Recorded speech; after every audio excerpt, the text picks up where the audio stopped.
Quisiera hablar un poco del 3D y su uso en diseño gráfico, pero sobre todo quiero hablar un poco de los antecedentes. Se me hace muy interesante que conozcamos un poco de dónde viene todo y creo que eso nos ayuda a comprender un poco más la situación y quizás así aprovechar las herramientas que tenemos, ¿sí? En la Segunda Guerra Mundial, obviamente, estamos hablando de 1940 y todo eso. Ya había la suficiente tecnología como para ir a empezar a experimentar con computadoras, ¿sí? Entonces, obviamente, en un evento como la Segunda Guerra Mundial, se invirtió muchísimo dinero para poder avanzar en esta tecnología. Era muy cara, obviamente, y solamente gobiernos como Estados Unidos o Rusia podían asignar tanto dinero para investigar. Entonces, más o menos en esa época surgió para muchos la primera computadora totalmente digital, conocida como la ENIAC.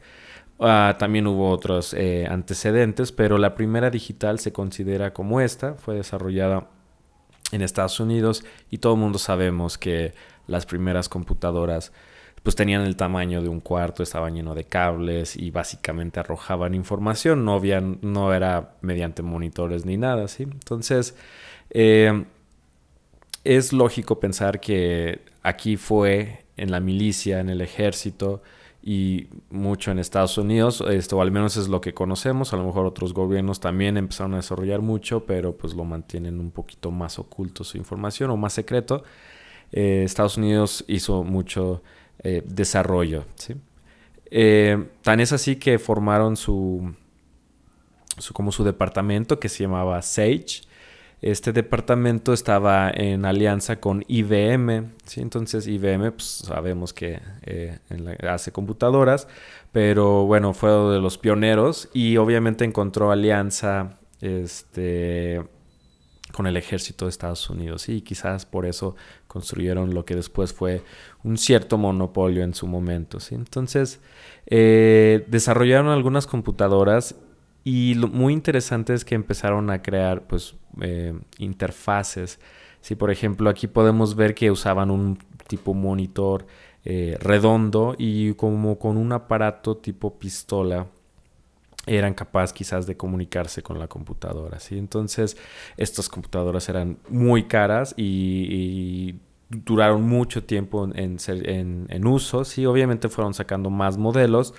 Y todavía en los 80s quizás había computadoras muy parecidas a estas en el uso del ejército, ¿sí? Entonces, este aparato, al ya tener un monitor, hay que recordar, era un monitor, una computadora hecho para cuestiones militares. Sin embargo, y por eso se me hace muy interesante conocer esto, aquí tenemos una imagen que de hecho esta fue noticia hasta hace poco y es una fotografía vieja de uno de esos monitores que se realizó dentro de esas computadoras Sage que realizó el ejército IBM con un gráfico de una chava, ¿sí? Como una tipo chava pin-up. Entonces no existía ningún programa para poder realizar un dibujo. Por muy complicado que fuera, no existía ningún software ni nada parecido como los que conocemos hoy en día. Esto era mediante tarjetas perforadas. Así es como se programaba, por así decirlo. No sé exactamente cómo funcionaban estos, pero sabemos que se programaba mediante tarjetas perforadas. Lo interesante aquí es que millones de dólares costó esas computadoras. Sin embargo, la gente le encontraba otros usos, aparte del que seguramente eran cuestiones muy militares. Alguien quiso entretenerse un rato con él, vio que se podían hacer otras cosas y dijo, voy a hacer un gráfico, ¿sí? Entonces, siempre, por muy la tecnología muy avanzada que sea, siempre como que tenemos ese deseo de ser creativos, de hacer algo, ¿sí? Entonces, eso hecho se me hace muy interesante y demuestra que más o menos por dónde iban las cosas. Aquí, si buscan en YouTube, pueden ver un video promocional de la división Sage que se promocionaba. Yo creo que era un video para la sociedad norteamericana. Veían que querían demostrar que pues, era muy importante proteger a su nación con estos avances tecnológicos, ¿sí? Entonces así es como se promocionaban. Y ahorita va a aparecer el logo de IBM y se me hace muy interesante. Sí, obviamente no lo voy a dejar todo, lo pueden ustedes buscar en YouTube. ¿Sí? La división de productos militares presenta En Guardia. ¿Sí? Entonces, por ahí va la cosa. Entonces, queda claro que esto no se iba a quedar nada más en eso, ¿sí? Inmediatamente elementos o personas relacionados con el arte, con la publicidad y con entretenimiento dijeron, esto es algo que puede cambiar la manera en que nosotros estamos haciendo las cosas. Y eso es lo valioso de entender por dónde va este asunto, ¿sí? Entonces, hubo un par de personas que fueron quizás pioneros en esto. Y por ejemplo, uno tenemos a Ben Lapowski, más o menos por 1950. Él hacía experimentos con osciladores y con herramientas que él tenía a la mano porque él, de hecho, trabajó en el ejército. No es de extrañar que las primeras personas tuvieron alguna relación con el ejército, que empezaron a hacer gráficos, porque ya vamos a empezar a hablar de gráficos. Él estuvo en el ejército y de hecho fue lesionado en servicio, aunque no estaba en el campo de batalla, sino más bien él se encargaba de hacer mapas. Él fue lesionado y lo regresaron y aprovechó ese tiempo como para hacer experimentos. Entonces él empezaba a hacer estos gráficos, les tomaba fotografías y decía, es que esto puedo generar algo que antes no existía, ¿no? Entonces él es uno de los pioneros. Otro pionero es John Whitney, que de hecho pues él tuvo una participación bastante amplia en cuanto al medio de entretenimiento y a lo mejor algo entre animaciones experimentales. Aquí podemos ver unos gráficos de los que él hizo. Si ustedes buscan en YouTube también pueden ver muchos videos que él hizo, John Whitney. Él trabajó, es muy conocido por haber trabajado con Saul Bass, este diseñador gráfico que revolucionó la manera en que los títulos se presentaban en las películas. En la película Vértigo es conocido quizás por ser el primer gráfico generado por computadora en el cine. En el ojo se está viendo esta como espiral que está dando vueltas y lo hizo John Whitney en conjunto con Saul Bass. Entonces, estamos viendo sucesos que fueron parteaguas. Por ejemplo, la chica que estaba en la computadora Sage, pues quizás es la primera imagen digital de una persona que existe y quizás sea la primera imagen hecho en computadora que existe para el cine, ¿sí? Entonces son gente que revolucionó. John Whitney tiene una frase muy interesante que básicamente traducido dice algo como para involucrarse emocionalmente de una manera creativa en una computadora es complicado, no es sencillo. Y me gusta esta frase porque qué bueno que no sea fácil, qué bueno que es complicado, porque si no cualquier persona con una computadora sería ya creativo. Y mucha gente no sé, a veces está como, es aceptado decir como, no, las computadoras no hacen al diseñador. Y eso es cierto, no, las computadoras no hacen al diseñador. Pero si vemos la contraparte es, la computadora es una gran herramienta y tenemos que tomarle la seriedad y tenemos que dedicarle tiempo y tenemos que dominar nuestra herramienta, porque si esta gente tan talentosa se esforzó por hacerlo de esa manera, nosotros ¿por qué no lo vamos a hacer, no? Entonces a esto hay que dedicarle. Todo esto relacionado con la tecnología es algo que tenemos que estar al pendiente, ¿sí? Entonces, ya entrados en lo que es como 3D, hay que recordar que estamos en una etapa donde sí existen computadoras, pero no son para las personas comunes y corrientes, no las puedes tener en tu casa. Y generalmente es personas que por alguna razón o estaban en universidades que tenían acceso a esta tecnología o trabajaban para el gobierno, alguna situación similar. Poco a poco ellos empezaron a bajar al público todos sus avances, por así decirlo. William Fetter era un diseñador gráfico, ¿sí? Y que hizo una tesis donde tuvo acceso a estas computadoras. Y por ejemplo, él y eso es lo que se me hace interesante. O sea, esta tecnología igual y estaba muy enfocado a otras cosas y dijo, ¿sabes qué? Esto me puede servir para mi trabajo y para lo que voy a hacer. Y él son de los primeros gráficos también en tercera dimensión. Y él hizo como el diseño del interior de aviones Boeing, por así decirlo. Creo que así eran los que hizo.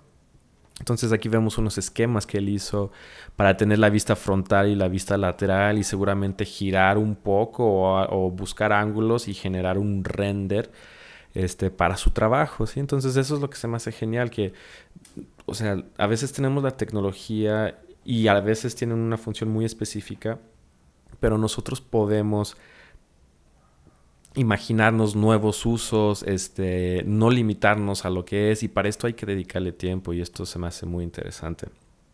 Ivan Sutherland es otra persona que de otra manera es como el padre de muchas cosas para nosotros diseñadores gráficos. Por ejemplo, pues es quizás el padre del software de diseño, el padre de software de 3D y también influyó a muchas personas.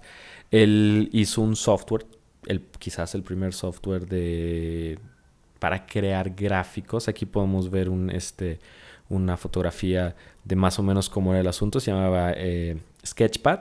Y vemos que tiene en la mano algo muy parecido a una pluma sobre un monitor y al lado izquierdo pues algunos botones, que sería pues como un teclado, por así decirlo. Y ahí ahí estamos viendo algo como en 3 dimensiones, vista frontal, lateral y la perspectiva. Aunque también hacía funciones básicas, algo como, vamos a decirlo, para hacer círculos, cuadrados y líneas, tipo ilustrador. Él fue pionero en realizar esto. Si analizamos bien esta imagen y la comparamos con una en la actualidad, pues vemos que hay muchas similitudes, ¿sí? Él sabía que por aquí iba el asunto, teníamos que estar usando nuestra mano para comunicarnos porque es una manera natural de hacerlo.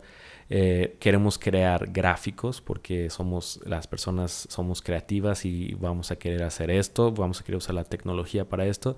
Y si vemos esta imagen, creo que es muy parecida. Ahora quizás las cosas son touch y todo esto, pero esta imagen iba muy cercano a lo que somos ahora. Si buscan también en YouTube pueden ver videos del demo donde él explica y es maravilloso su software. Aquí podemos ver cómo copia, pega, modifica el tamaño, rota. Muy interesante. El concepto del zoom, él obviamente también fue el que lo hizo, así que había un concepto de zoom y era un zoom bastante infinito, por así decirlo. Si ven el video, se acerca y se aleja y se acerca y parece que nunca va a terminar su zoom, ¿sí? Y también, pues, y a lo que quizás era lo más importante en este tema es que pues también hizo software 3D, entonces tenemos la vista top, superior, frontal y side, y se ve proyectado en una perspectiva, y si él modifica algo en la vista superior, lateral o frontal, se va modificando en la perspectiva y lo puede rotar y hace cosas muy interesantes en él, ¿sí? Sí, ahí está modificando y se ve que se está modificando en los demás puntos. Unos ejemplos un poquito más avanzados, ¿sí? De unos cubos y todo esto. Entonces es realmente muy interesante todo este tema. Quiero tomar una pequeña pausa para hablar un poco de esta experiencia tridimensional, no nada más plana, sino realmente esta experiencia tridimensional como crear profundidad. Sí, esto de que ahora vamos al cine y vemos en 3D, pues obviamente no es algo nuevo, esto lo sabemos. De hecho, desde 1800 hay indicios o hay algunos elementos de que sí se hacían cosas como con esta tecnología estereoscópica, donde pues la imagen es diferente en cada ojo y con esto nos creamos cierta profundidad. Es normal encontrar muchos casos para el entretenimiento para adultos, en este caso, porque pues quizás que es mejor que ver en fotografía una chica encuerada, pues a que tenga volumen, pues creo que eso es mejor todavía. Obviamente esto, aunque en la actualidad es algo muy común, quizás en las televisiones, en el cine, pues desde 1920 fue la primera película oficial que usó 3D. Se llamaba The Power of the Love.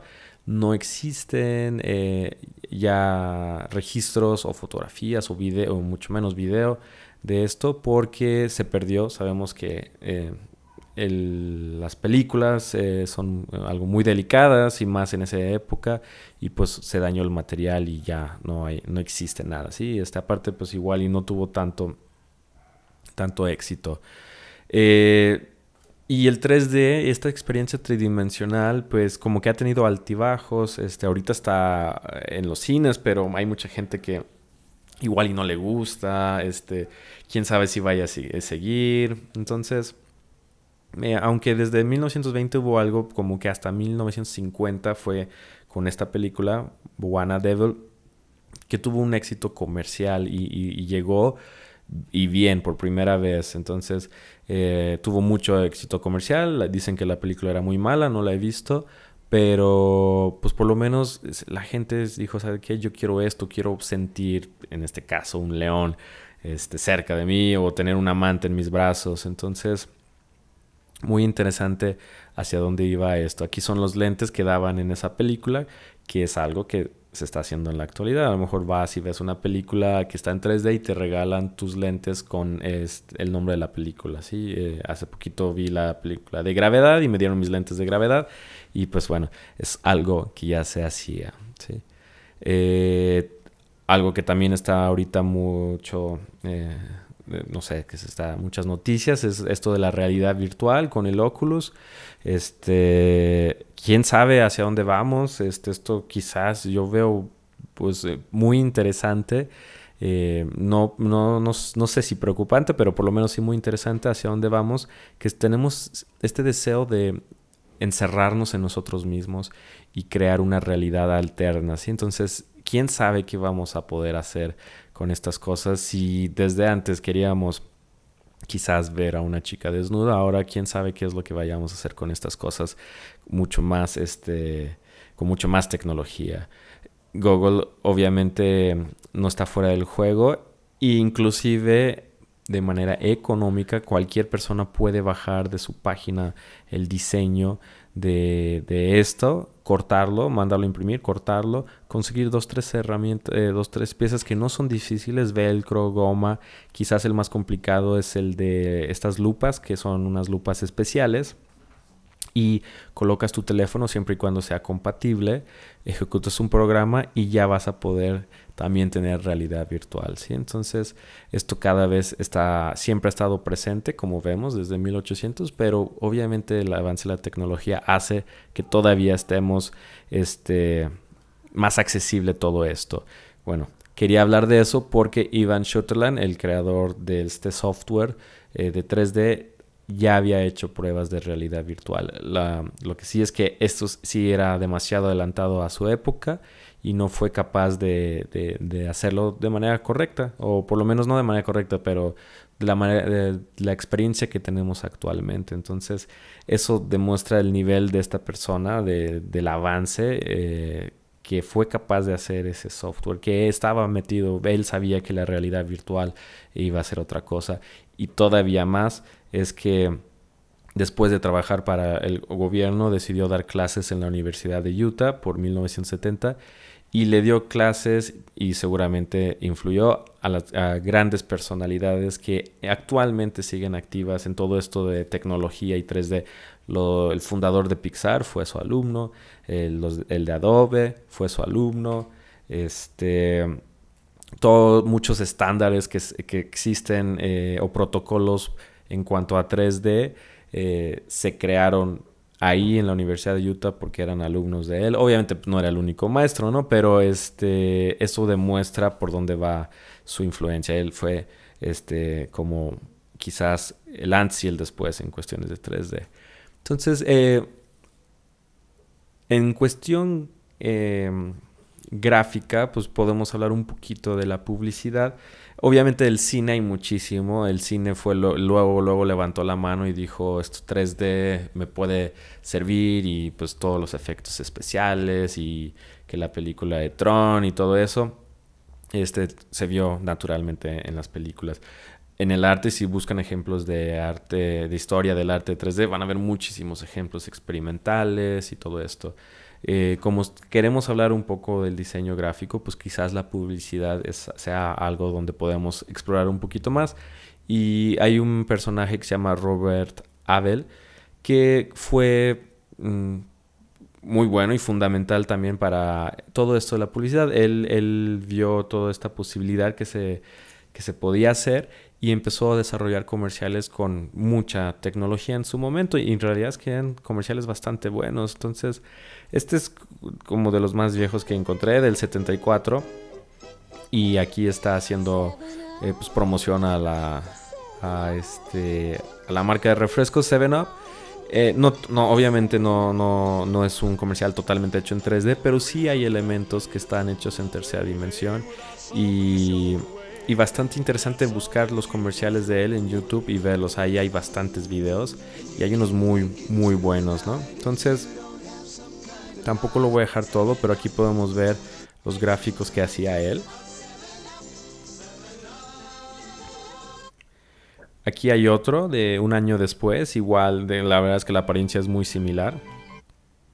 Pero aquí podemos ver el 3D, a lo mejor no en este caso, pero por ejemplo la letra N ya era como gráficos hechos en tercera dimensión. Por ahí debe de haber más ejemplos en tercera dimensión, ¿sí? Todo esto, muy interesante lo que lograba.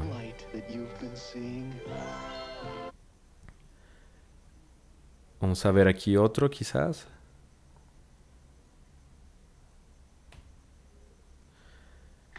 Este sigue siendo de los 70s. Y aquí muy interesante, 3D combinado con video. Y el resultado se me hace extraordinario considerando el año que es. Y la verdad es que el comercial es bastante agradable, ¿sí?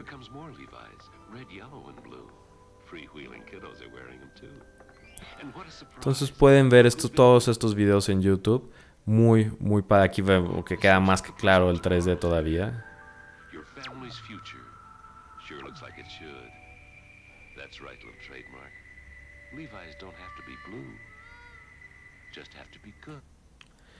Y independientemente del uso de 3D en sus comerciales, creo que era alguien que estaba muy en sintonía con la estética, su manera de comunicación.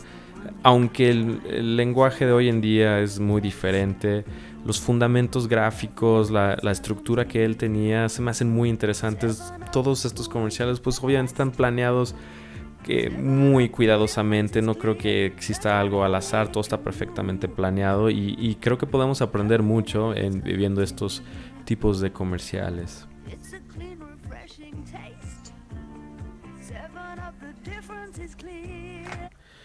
Y si buscan en YouTube, repito, pueden ver bastantes videos. Aquí podemos ver como su portafolio trabajo de los 80s, y yo personalmente vi todos los comerciales y estaban súper entretenidos, se me hacían muy buenos. Muchos obviamente mejor que lo que vemos hoy en día, ¿no?, en los comerciales. Entonces, ya vimos un poco el pasado. Todo lo que ha sucedido en el presente pues ha evolucionado demasiado. Afortunadamente las computadoras se hicieron accesibles a las personas, y ya nosotros es muy probable que tengamos una computadora, por muy barata que sea, con suficiente capacidad para hacer tercera dimensión, ¿no? Y para mí más bien el futuro y el presente cada vez es más difícil de distinguir, porque vemos esto del Oculus, de la realidad virtual, y parece que es algo del futuro, pero está sucediendo ahora y avanza, y parece que ayer era noticia la impresión en 3D, que aunque ya lleva rato, pero cada vez es más accesible a la gente. Hubo la noticia de que salvaron la vida de un niño imprimiendo algo. Obviamente no somos capaces de imprimir todavía órganos, quizás en un futuro sí. La impresión digital, la impresión en 3D es algo que es presente, parece que es del futuro y también parece del pasado, porque las noticias avanzan tanto, la tecnología avanza tanto que ya parece de ayer estas noticias. Entonces, afortunadamente creo que hay hay muchas oportunidades de trabajo como diseñadores gráficos tenemos que estar abiertos a estas posibilidades, así como estas personas estuvieron abiertas a estas posibilidades en su momento. Creo que es una buena lección traerlo a la actualidad, y creo yo que tenemos que estar al pendiente, tenemos que hacer esfuerzos, tenemos que investigar y tenemos que estar probando y tenemos que estar experimentando, porque quizás seamos capaces de encontrar un nuevo uso o nuevos métodos. Y los que hay son bastante buenos. O sea, el 3D de por sí solo es muy bueno ya se ha demostrado para cuestiones gráficas, ya sea para presentar un proyecto, para hacer prototipos, para imaginarnos cuestiones de proporciones, de materiales, de colores, de luces, pero quizás todavía hay otras cosas que no sabemos que podemos hacer y hay que estar al tanto. Y por eso quería compartir un poquito esta investigación, y quizás les interesa un poquito más aprender todo esto que es de tercera dimensión.